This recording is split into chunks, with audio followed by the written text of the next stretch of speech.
द्वितीय अध्याय, द्वितीय प्रश्न, द्वितीय पार्ट में आपका स्वागत है। प्रश्न उपनिषद के पहले पार्ट में हमने प्रथम प्रश्न को हमने कवर किया था, अतः द्वितीय प्रश्न।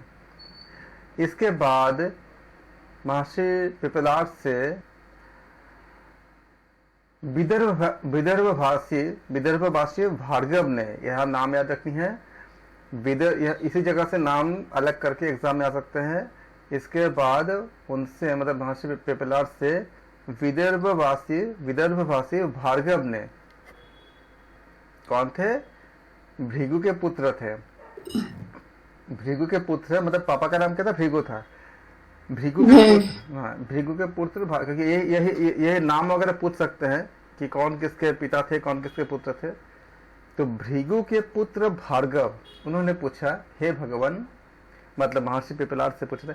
एक क्वेश्चन ये आया था कि उस महर्षि का नाम बताइए जिन्होंने प्रश्न उपनिषद में प्रश्न के उत्तर दिए थे, तो उनका नाम महर्षि पिपलाद थे। एक बार ये प्रश्न जिस नेट के पेपर में आया था।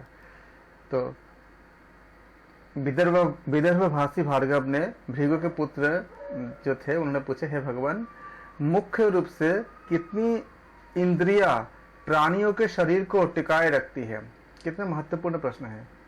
मुख्य रूप से कितनी इंद्रिया प्राणियों के शरीर को टिकाए रखती है? इनमें से कौन सी इंद्रिया शरीर को प्रकाशित करती है और भी उनमें से कौन सी सबसे अधिक महत्व रखती है? प्रश्नों को याद रखेंगे क्योंकि ये प्रश्न पूछे जा सकते हैं या मिलान करने के लिए दे सकते हैं।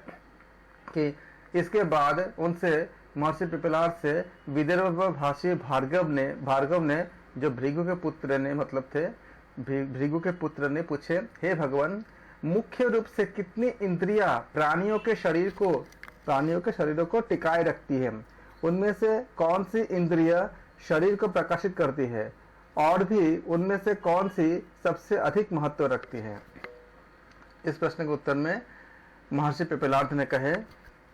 पिपलाद ने भार्गव ऋषि से कहे कि वो देव तो आकाश, वायु, अग्नि, जल, पृथ्वी और अन्य ज्ञानेंद्रिया, मन, आँख, कान और कर्मेंद्रिया भी है।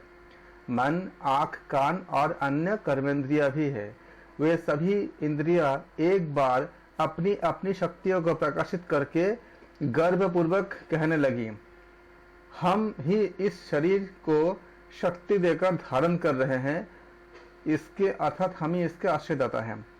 इसको मैं आपको एक समरी बता रहा हूँ कि सारे इंद्रियों को ऐसा लगा था कि मैं ही मुख्य हूँ। मन को लगा था मैं ही मुख्य हूँ, आँख को लगा था मैं ही मतलब मुख्य हूँ पूरे शरीर में, कान को लगा था मैं ही मुख्य हूँ।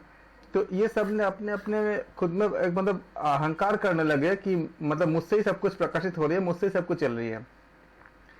उसके बाद प्राण ने कहा कि नहीं, आप लोग मेरे शक्ति से आप लोग अपना काम कर पा रहे हो। तो कि कोई पहले मान नहीं रहे थे, जितनी इंद्रियां मान नहीं रहे थे। तो प्राण ने कहा, ठीक है, आप देखो कौन जो मैं बोल रहा हूँ सच बोल रहा हूँ कि नहीं।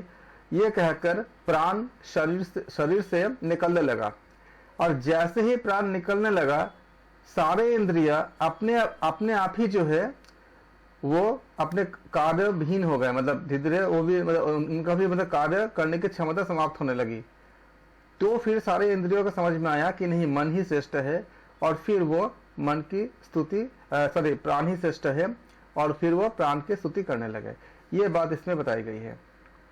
तो इसको महर्षि पिपलाद कहते हैं कि सभी इंद्रियां एक बार अपनी अपनी शक्तियों को प्रकाशित करके गर्व से कहने लगा, हम ही इस शरीर को शक्ति देकर धारण कर रहे हैं, अर्थात इसके आश्रयदाता हम ही है। तब मुख्य प्राण उन इंद्रियों से कहने लगा, ये शरीर विधारण के विषय में स्वयं को ही मुख्य मानने को भूल मत करना। ये बात सच है कि मैं ही अपने आप को 5 अलग अलग शक्तियों में विभक्त कर देता हूँ। 5 प्राण होती है ना, विभक्त कर देता हूँ, और इस शरीर को घुमाने फिराने के लिए उन शक्तियों को उपयोग करता हूँ। प्राण ने कहा, शरीर को आश्रय प्रदान करने का पूर्ण उत्तरदायित्व तो मेरा ही है। परंतु ज्ञानेंद्रियों ने उस पर विश्वास नहीं किया, क्योंकि ज्ञानेंद्रियों को लगता था कि वही श्रेष्ठ है। सभी करणों में इंद्रियों का प्रधान ऐसा प्राण इंद्रियों के किए हुए अपमान से आहत हो उठा, और इसलिए उसने मानो ऊपर उठ जाने का सा बिहेव किया, मतलब व्यवहार किया। गया नहीं, प्राण शरीर छोड़ा नहीं, लेकिन ऐसा किया कि प्राण शरीर छोड़ने ही वाला है। क्योंकि प्राण ने कहा कि मैं हूं तो आप लोग काम कर रहे हो, तो बाकी जो ज्ञानेंद्रिया है उन्होंने उसको बिलीव नहीं किया, ट्रस्ट नहीं किया प्राण के बातों पे। तो भी प्राण ने कुछ ऐसा कुछ मूवमेंट किया कि मैं अब निकलने ही वाला हूँ, मतलब थोड़ा सा, मतलब जैसे ऊपर उठने की मतलब एक बिहेवियर किया, अर्थात शरीर को छोड़ देने का सा बर्ताव किया। छोड़ा नहीं, बस छोड़ने के मतलब जैसे हम लोग नहीं होता उठते हैं तो उठने के खाली जैसे शरीर छोड़ के जा रहे, ऐसा कुछ थोड़ी सी उन्होंने बिहेव किया। पर जो ही प्राण ने शरीर को छोड़ना शुरू किया, क्योंकि जब मृत्यु होती, जब प्राण निकल जाती है तब तो सारी चीजें निकल जाती है ना, सारे हमारे जो इंद्रियों का सेंसेस सब खत्म हो जाती है ना, त्यों ही अन्य इंद्रियों ने भी उसी तरह उसका अनुसरण किया।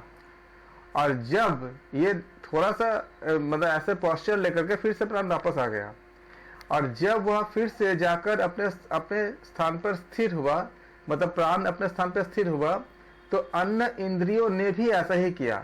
यानी कि प्राण ने ये समझा दिया, देखो अगर मैं जो करता हूँ उसी को आप लोग फॉलो करते हो, मैं निकल रहा हूँ तो आप सब निकल रहे हो, अगर मैं फिर से वापस आ गया तो आप भी वापस आ गया। जिस तरह मधुमक्खियों की रानी जब छत्ता छोड़ती है तो मधुमक्खियों का सारा झुंड भी छत्ता छोड़ देता है, और जब वह रानी मधुमक्खी उस छत्ते में स्थिर रहती है तो शेष सब मधुमक्खियां भी वैसा ही करती है। वाणी, मन, प्राण और कान, ये सब करण मतलब ज्ञानेंद्रिया इन मधुमक्खियों के जैसा ही है। ऐसा होने के बाद वे इंद्रिया प्राण पर प्रसन्न होकर प्राण की स्तुति करने लगे। जब इंद्रियों को यह महसूस हुआ कि नहीं, प्राण ही श्रेष्ठ है, क्योंकि जैसे ही प्राण ने थोड़ा सा पॉस्चर किया कि मतलब ऐसा कुछ मतलब थोड़ा सा ऐसा उसने बिहेव किया कि वो शरीर से निकलने वाला है, तो सारे का सारे इंद्रिया बिना चाहे भी अपने आप ही निकलने लगा था। फिर जैसे ही प्राण वापस आ गया कि इंद्रिया भी अपने जगह पे वापस आ गए। तब सारे इंद्रियों को ये समझ आया कि प्राण ही श्रेष्ठ है, और वो प्राण की स्तुति करने लग गए।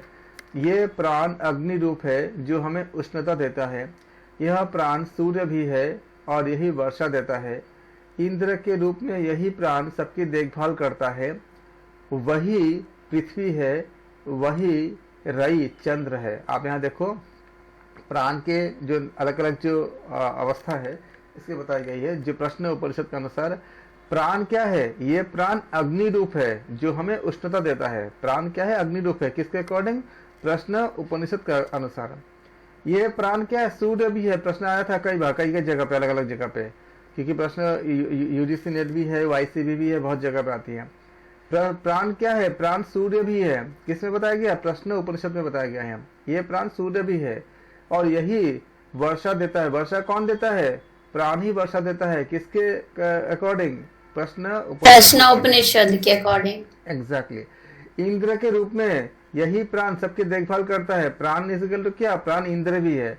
तो आप क्या करोगे, नोट्स में प्राण लिखो, प्राण लिख लो, ऊपर लिख लो प्रश्न उपनिषद के अनुसार। फिर प्राण के नीचे लिखो क्या क्या है, प्राण इक्वल टू, फिर आप सारा लिख लो। एक बार क्या लिखो, अग्नि रूप है, अग्नि लिख के कॉमा दे दो, अग्नि, ऐसे आप नोट्स बनाने इसको। अग्नि लिखा आपने, फिर क्या है आपका, सूर्य है, अग्नि हो गया, सूर्य हो गया, इससे आपको याद करने में आसानी हो जाएगी। सूर्य हो गया, और क्या है, इंद्र के रूप में यही प्राण सबकी देखभाल करता है। मतलब क्या क्या लिखेंगे आप, इसको इंद्र लिखेंगे। इस तरह से जितने भी है इसका सिनोनिम, ये जो अकॉर्डिंग टू प्रश्न उपनिषद, ओनली अकॉर्डिंग टू प्रश्न उपनिषद, किसी और उपनिषद के अकॉर्डिंग नहीं, क्योंकि आपको ऑप्शन में उपनिषद के नाम पूछे, मतलब ऑप्शन में मिलाने को या उपनिषद के नाम पूछे जा सकते हैं कि किसके अकॉर्डिंग। तो ये प्राण इक्वल टू क्या है, प्रश्न उपनिषद के अकॉर्डिंग अग्नि रूप है जो हमें क्या देती है, उष्णता देती है। ये भी प्रश्न आया था कि प्राण हमें क्या देता है, अकॉर्डिंग टू प्रश्न उपनिषद हमें उष्णता भी देता है।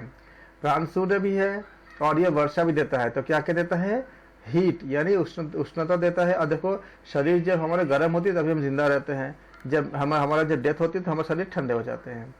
तो प्राण क्या है, उष्णता भी देता है अकॉर्डिंग टू साइंस भी। और ये सूर्य भी है, सूर्य यही वर्षा देता है, क्योंकि इसी सूर्य से क्या होती है, हीट उत्पन्न होती है। हीट से क्या होती है, बाष्प होता है। जितने भी आपका समुद्र का जो जल है, नदियों का जो पानी है, गर्मी के मौसम में बाकी समय भी क्या होती है, आपका भाप बन के उसी उसमें से ऊपर जाती है। और यही भाप क्या होती है, बादल बनती है, क्लाउड बनती है, फिर क्या होती है, वर्षा होके हमें दोबारा मिलती है। इसलिए ये प्राण क्या है, वर्षा भी देता है। इंद्र के रूप में यह प्राण सबकी देखभाल भी करता है, क्योंकि वर्षा है तो हमें भोजन मिलता है, सारे वनस्पतियों को पुष्ट होती है, हमें अनाज मिलते हैं और हमें भोजन हमारा देखभाल होता है। वही पृथ्वी है। प्राण में क्या, प्राण क्या है, प्राण पृथ्वी भी है। किसके अकॉर्डिंग, प्रश्न उपनिषद के अकॉर्डिंग।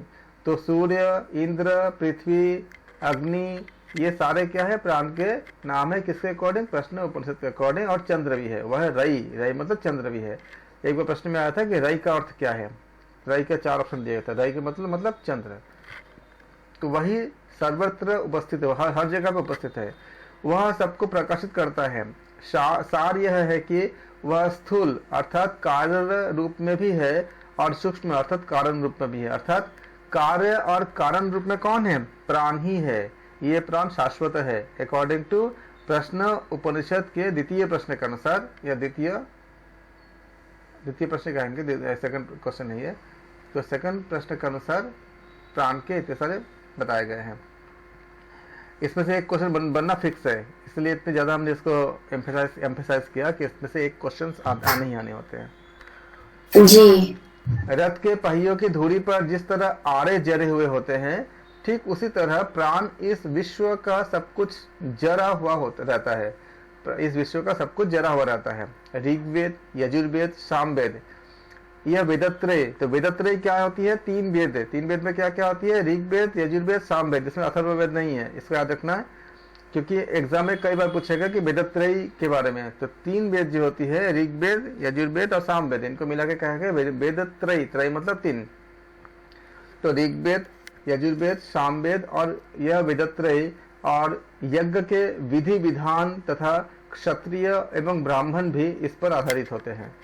तो ये आपके प्राण के सारे लक्षण वर्णन किए गए हैं और इसको हमें याद रखनी है अकॉर्डिंग टू प्रश्न उपनिषद के अनुसार।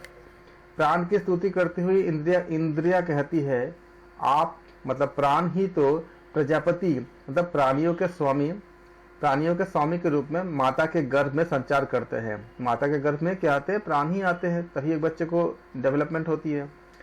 आप मतलब प्राण ही अपने माता पिता के द्वारा उनके जैसे ही रूप में जन्म लेते हैं, क्योंकि एक बच्चा जैसे माता पिता होंगे उसी के अकॉर्डिंग एक बच्चे का भी क्या होगा, रूप होती है, या उसके भी सारा चीजें लक्षण जो होती है। जैसे अगर इंसान के अगर बच्चे तो इंसानी बनेंगे तो प्राण आते हैं, तो दूसरे जो भी प्राणी होते हैं, बाकी दूसरे जो इंसान छोड़ के बाकी जितने भी हैं उनके भी प्राण ही मुख्य लक्षण होते हैं। चाहे हम बाकी जो प्राणी होते हैं, जितने भी प्राणी होते हैं, सब में प्राण ही मुख्य होते हैं। इसलिए प्राण से वो प्राणी आए हैं, प्राण से प्राणी शब्द का उत्पन्न हुई है। तो ये बताते हैं कि आप ही मतलब अपने माता पिता के द्वारा उनके जैसे ही रूप में जन्म लेते हैं। हे प्राण, आप हर एक शरीर में इंद्रियों के स्वामी के रूप में हैं। मनुष्य जैसे सभी प्राणी उसकी इंद्रियों की सहायता से आपके लिए अपनी ओर से बलि यानी उपहार आपको देते हैं। वह उपहार की श्रेष्ठता है। इस तरह से सारी इंद्रियों ने प्राण की स्तुति की है। आप देवों को दिए गए बलि के श्रेष्ठ अग्नि रूप वाहक है। पहले पितरियों मतलब अपने पूर्वजों को दिए गए खाद्यान्न के रूप में भी आप ही तो है। खाद्यान्न के रूप में भी आप ही है। ऋषियों के द्वारा परिशीलन किया गया सत्य भी आप ही है। अग्निरस ऋषियों में अर्थात इंद्रियों में अथर्वा अर्थात प्राण भी आप ही है, क्योंकि आप ही इंद्रियों को सही रूप में कार्यशील बनाने वाले हैं। हे प्राण, आप देवों के राजा इंद्र हैं। आप अपने तेज से सभी का नाश करने वाले रुद्र भी है, और साथ ही साथ सभी का रक्षण करने वाले भी तो आप ही हैं। आप अंतरिक्ष में, अवकाश में, मतलब स्पेस में चारों ओर संचरण करते हैं, और सभी तेजस्वी रूपों के स्वामी सूर्य भी आप ही हैं। हे प्राण, जब आप मेघ स्वरूप में वर्षा करते हैं, तब आपके ही सर्जन रूप से ये सब प्राणी आनंद विभोर हो उठते हैं और सोचते हैं कि हम जितना चाहे उतना जल प्राप्त करेंगे। ये प्राण के लिए ये बातें बताते हैं कि मेघ से जो पानी, जो हमें जो बारिश वर्षा मिलती है, मेघ स्वरूप ये वर्षा भी क्या है, कौन है, प्राण ही है। इन्हीं से हमें प्राप्त होते हैं। हे प्राण, आप पतित हैं, क्योंकि आप प्रथम मानव होने से किसी के द्वारा आपका यज्ञोपवीत संस्कार नहीं किया गया है। यज्ञोपवीत संस्कार नहीं किया गया है, और ऐसा होने पर भी आप एकर्षि के नाम से विख्यात हुए अग्नि के स्वरूप वाले हैं। आप आहुति में दिए गए मक्खन घी को खाने वाले हैं। आप विश्व के स्वामी हैं। हम इंद्रिया आदि पुरुष ऐसे आपको खाने के लिए आहुति के रूप में घी, मक्खन आदि देने वाले हैं। हे मातरिश्वा, यहाँ याद रखनी है मातरिश्वा। हे मातरिश्व, प्राण को क्या बताया गया, मातरिश्व भी कहा गया है। किसमें के अकॉर्डिंग, प्रश्नोपनिषद के अनुसार मातरिश्व मतलब प्राण को बताया गया है। आप हमारे पिता है, अथवा हे प्राण, आप वायु के भी पिता है। हमारी वाणी में आपका जो अंश अवस्थित है, हमारे श्रवण में आपका जो अंश विद्यमान है, और हमारे देखने और विचार में आपका जो अंश है, और समग्र रूप से मन के विविध कार्यों में जो आपका अंश है, उन सभी अंशों को आप मंगलमय बनाइए। आप शरीर से बहिर्गमन न करें। ये सारे इंद्रियों ने उनका स्तुति किया कि हे प्राण, आप शरीर से बाहर बिल्कुल न जाएं। इस प्रकार द्वितीय प्रश्न क्या होते हैं, हमारे समाप्त होते हैं। 3 लोकों में जो कुछ भी अस्तित्व में है, वह सब प्राण के वश में है। हम प्रार्थना करते हैं कि जिस तरह माता अपने पुत्र की रक्षा करते हैं, उसी तरह हे प्राण, आप हमारा रक्षण कीजिए और कृपा करके हमें सद्बुद्धि भी प्रदान कीजिए। इस प्रकार प्रश्न उपनिषद में द्वितीय प्रश्न समाप्त होता है। अब हम शुरू करेंगे तृतीय प्रश्न। आप ऑर्डर याद रखेंगे कि किस ऋषि ने कौन से प्रश्न महर्षि पिपलाद से पूछे थे, उनके ऑर्डर भी, प्रश्नों के उनके ऋषियों का नाम भी और प्रश्न भी। इसके बाद अश्वल के पुत्र कौशल्य ने ऋषि पिपलाद से पूछे, हे भगवान, ये प्राण कहाँ से आता है? ये वह शरीर में किस तरह प्रवेश करता है? किस तरह वह अपना विभाग करके इस शरीर में कार्य करता है? यहाँ पे प्राण, अपान, व्यान जितने भी है सारे के इसमें बताया जाएगा इस प्रश्न के उत्तर में। और इस शरीर से बाहर निकलने के लिए वह किस उपाय से, किस प्रकार से काम लेता है? प्राणी और पदार्थ जैसी बाह्य वस्तुओं को टिकाए रखने के लिए वह क्या करता है? और शरीरगत भीतर के तत्वों को भी वह किस तरह आश्रय देता है? यही प्रश्न था जो हम क्वेश्चंस कर रहे थे, ऑब्जेक्टिव क्वेश्चंस। और इंद्रिय इत्यादि को वह कैसे धारण करता है? एक बार प्रश्न आया था, नेट पे आया था, नेट पे, कि ये प्राण के जो 5 भाग है, उनके जो उपप्राण इत्यादि, प्राण इत्यादि, वो किस उपनिषद में बताए गए हैं? तो ये प्रश्न उपनिषद में बताए गए हैं।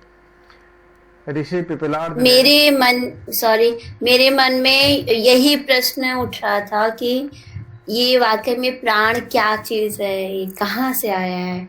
और इन्होंने अगले अध्याय में ये इतना वही बताने के, इन्होंने एक जगह और है, एक और ग्रंथ है जहाँ पे प्राण के बारे में बताया गया है, लेकिन इसमें भी प्राण के बारे में कई जगह बताए गए हैं।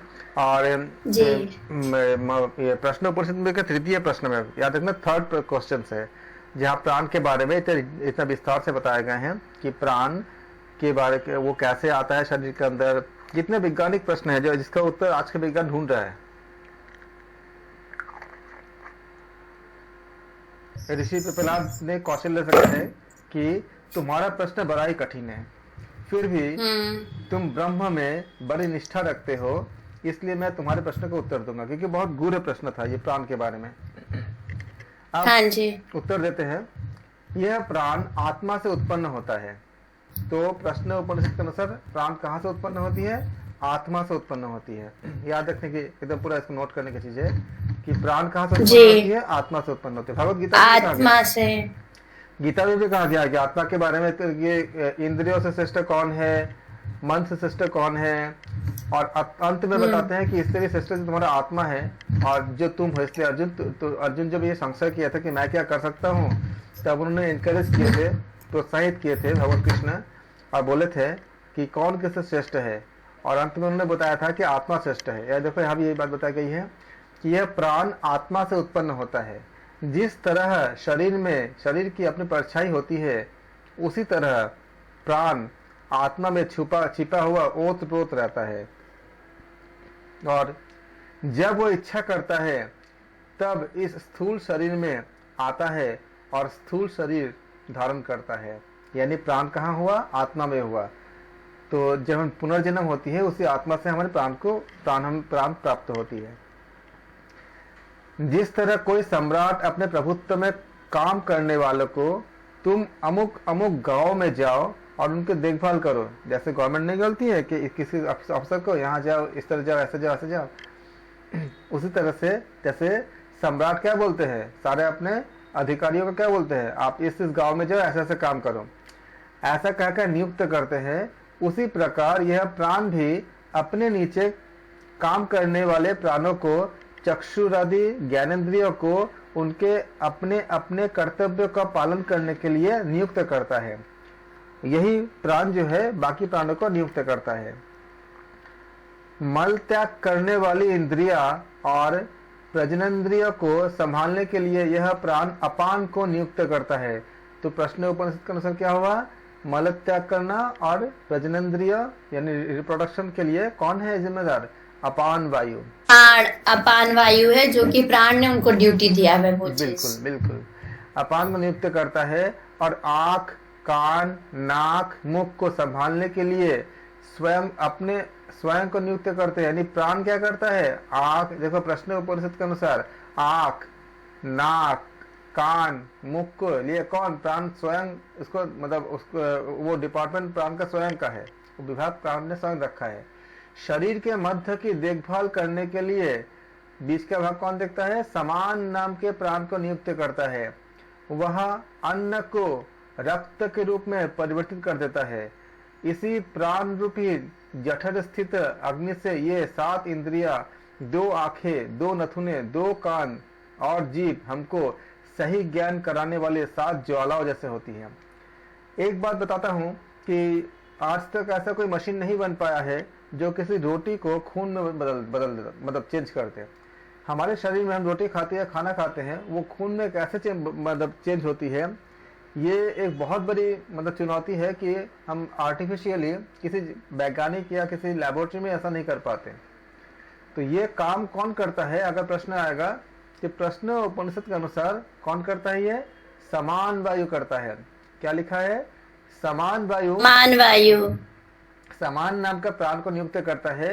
वह अन्न को रक्त में परिवर्तित कर देता है। कौन करता है? समान वायु। तो समान वायु का एक काम क्या हुआ?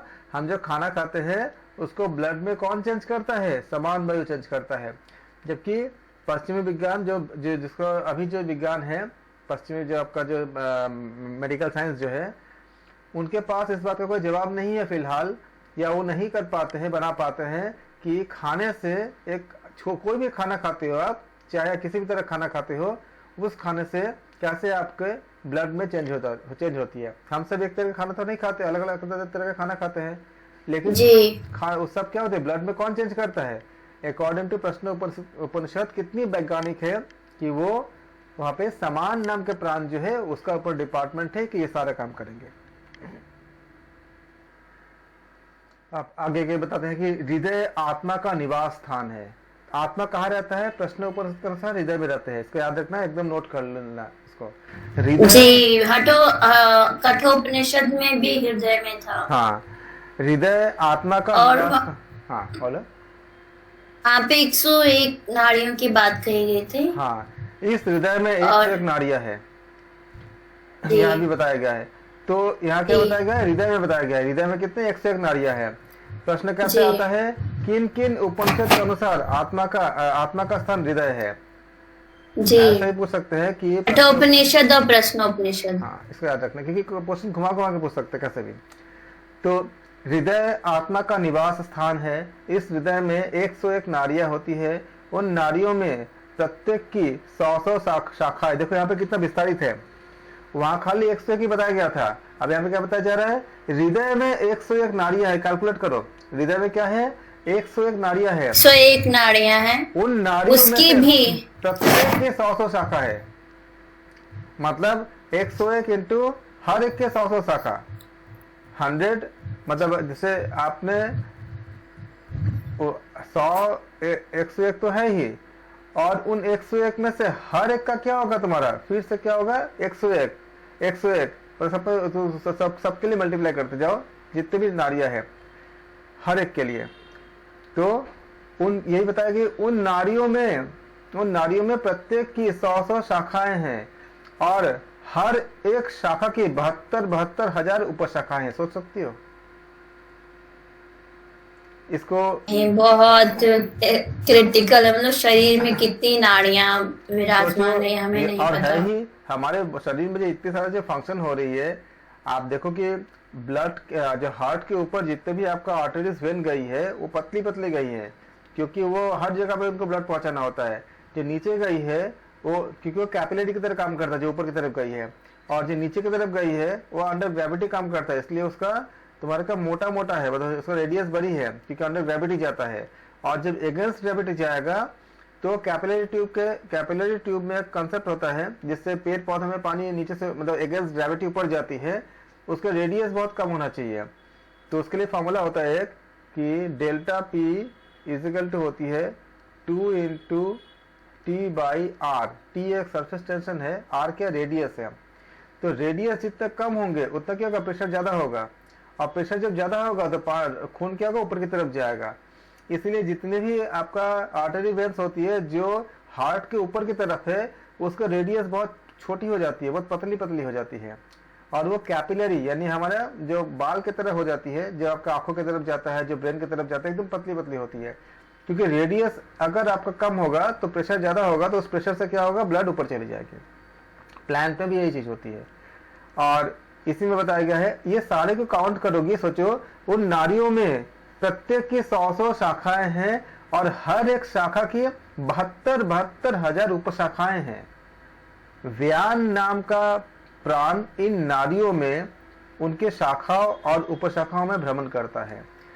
तो आप इसमें आपने क्या क्या पढ़ा? आपने नाड़ियों की संख्या कैलकुलेशन पढ़ा आपने, जो यहाँ से अंतर है आपका इस प्रश्न उपनिषद में, और जो हमने बाकी जो उपनिषद पढ़ा था हमने कठोपनिषद में अंतर है। कठोपनिषदों में सिर्फ 101 नाड़ियों की बात कही हुई थी, लेकिन प्रश्नोपनिषद में 101 नाड़ियां हैं, उनकी भी शाखाएं बताई गई, जो कि प्रत्येक 101 की 100 हैं, और उसके बाद उप शाखाएं भी बताई गई हैं, जो कि 72,000 में प्रत्येक की। हाँ, इसका, और इसके लिए क्या कौन रहता है उनमें? व्यान इसमें व्याप्त रहता है। नाड़ियों में उनके शाखा और उपशाखाओं में क्या करता है? भ्रमण करता है। जी, और याद करने के लिए सर हम ये बोल सकते हैं ना, व्यान मतलब जो व्याप्त है पूरे शरीर में, जो मौजूद है, व्याप्त है, वो व्यान है। Very good, very good, yes. और यदि मनुष्य अच्छे कार्य करता है तो उदान नाम के प्राण का उसे मृत्यु के समय में सुषुम्ना नाड़ी के द्वारा उत्तम मतलब ऊर्ध्व लोक में ले जाता है। ये प्रश्न बहुत पूछे गए हैं कि अच्छे कर्म अगर करता है तो कौन लेके जाता है? उदान नाम के वायु जो है मृत्यु के समय सुषुम्ना के नाड़ी के द्वारा उत्तम ऊर्ध्व लोक में लेके जाता है। यदि मनुष्य नीच कर्म करता है तो उसको अधम लोक में ले जाता है। कौन लेके जाता है? सुषुम्ना, उदान नाम के उदान वायु लेके जाता है। यदि मनुष्य अच्छे और बुरे दोनों प्रकार के कर्म को संप्रमाण करता है तो उसे मनुष्य लोक में लेके आता है, जहां उसे फिर से जन्म मरण के चक्र में फंसना पड़ता है, जहां सामान्यतया मानव जाति जाया करते हैं। तो खाली अच्छे कर्म के लिए कहाँ लेके जाएंगे? ऊर्ध्व लोक में ले जाएंगे। खाली बुरे कर्म के लिए कहाँ लेके जाएंगे? अधम लोक में लेके जाएंगे। अच्छे बुरे दोनों होंगे तो कहाँ होंगे? ये हमें मतलब मनुष्य लोक में फिर से लेके आएंगे, अकॉर्डिंग टू प्रश्न उपनिषद के तृतीय प्रश्न के अनुसार। जो सूर्य है वह बाहर का प्राण है। यह सूर्य आंखों में स्थित प्राण पर मानो अनुग्रह करता हो। वह इस तरह उदित होता है कि जिससे आंखें देख सके। जो देव पृथ्वी का अधिष्ठाता है वही यह प्राण है। यह प्राण अपने प्रभुत्व के नीचे काम करने वाले अपान वायु पर नियंत्रण करता है। और इसीलिए भगवद गीता में कहा गया कि प्राण और अपान जब प्राणापान हो जाती है तो हमें मोक्ष की प्राप्ति होती है, जो भगवद गीता में बताई गई है। तो यह प्राण अपने प्रभुत्व के नीचे काम करने वाले अपान वायु पर नियंत्रण रखता है। इसी वजह से धरती पर स्थित पदार्थ ऊंचे नहीं उड़ पाते या फिसल नहीं जाते। वह सभी वस्तुओं को अपनी अपनी जगह पर ठीक ठाक रख देते हैं। आकाश और पृथ्वी के बीच में जो स्पेस होता है, जो अवकाश होता है, आकाश और पृथ्वी के बीच के अवकाश में एक और वायु भी है, इसको समान कहा जाता है। वह वायु प्राण का एक दूसरा अनुचर है। इसके सिवा एक और भी अनुचर है, उसे व्यान कहते हैं। यह साधारण वायु है, वह भीतर और बाहर दोनों ही होते हैं, दोनों जगह होते हैं। जो अग्नि है वह उदान है। जब मनुष्य मृत्यु को प्राप्त होता है तब उसके शरीर में से उष्णता चली जाती है और उसकी सभी इंद्रियां मन में विलीन हो जाती है और वह अगले जन्म के लिए तैयार हो जाता है। जो अग्नि है वह उदान है। उदान कहाँ पे? अग्नि भी कहा गया प्रश्न उपनिषद में। जब मनुष्य मृत्यु को प्राप्त होता है तब उसके शरीर में से उष्णता चली जाती है, इसलिए हम ठंडे पड़ जाते हैं ना, शरीर उसको ठंडा पड़ जाता है और सभी इंद्रियां मन में विलीन हो जाती है। कहाँ विलीन होती है इंद्रिया? मन में विलीन होती है, प्राण में, मन में विलीन होते हैं, अकॉर्डिंग टू प्रश्न उपनिषद के अनुसार मन में विलीन हो जाते हैं और वह क्या होती है? अगले जन्म के लिए तैयार हो जाते हैं। यह मनुष्य मृत्यु के समय जिस तरह सोचता है उन्हीं विचारों के साथ वह जीवात्मा प्राण के साथ जुड़ता है। बाद में वह समनस्क जीवात्मा वाला प्राण यानी अग्नि उदान के साथ जुड़ता है, क्योंकि उदान उसका वाहक है। उस समय जीवात्मा की जो कामनाएं हो उस लोक में प्राण जीवात्मा को ले जाता है और उसके बाद जीवात्मा नया जन्म धारण करता है। इस तरह से पुनर्जन्म कैसे होता है यह प्रश्न उपनिषद में विस्तार से बताया गया है। जो ज्ञानी मनुष्य इस प्राण को प्राण के रूप में अर्थात प्रजापति अथवा हिरण्यगर्भ के रूप में जानता है, उसके वंश का कभी विनाश नहीं होता, क्योंकि वह जानता है कि वह स्वयं और प्रजापति अर्थात दोनों एक ही है। वह अमर भी हो जाता है और इस प्रकार प्राण वैश्विक आत्मा में से आता है, अर्थात उसको उत्पत्ति होती है। वह अपनी इच्छा अनुसार आकार धारण करता है, इसको आयति कहते हैं, और इसके बाद शरीर से अलग अलग भागों में अपने को प्रायोजित करता है। प्राण के ये अंश आकार जो भाग होता है वो अलग अलग प्रकार के होने से उन्हें अलग अलग काम सौंपे गए हैं। बाहर का प्राण सूर्य रूप में और भीतर का नेत्र रूप में है। ये प्रश्न आ सकता है कि बाहर का प्राण कैसे है? सूर्य रूप में है और भीतर का प्राण क्या है? नेत्र के रूप में है। तुम यदि प्राण और उसके कार्य को भली भांति जान लो तो तुम अमर हो जाओगे, क्योंकि तब तो तुम जानते ही हो कि तुम स्वयं भी वह प्राण ही हो। इस प्रकार प्रश्न उपनिषद के तृतीय प्रश्न समाप्त होता है। हम वीडियो सेकंड पार्ट में हमने तृतीय प्रश्न तक हमने समाप्त किया। इस प्रश्न उपनिषद के जो थर्ड पार्ट होंगे उसमें हम चतुर्थ प्रश्न को हम सम्मिलित करेंगे। आप सबका धन्यवाद।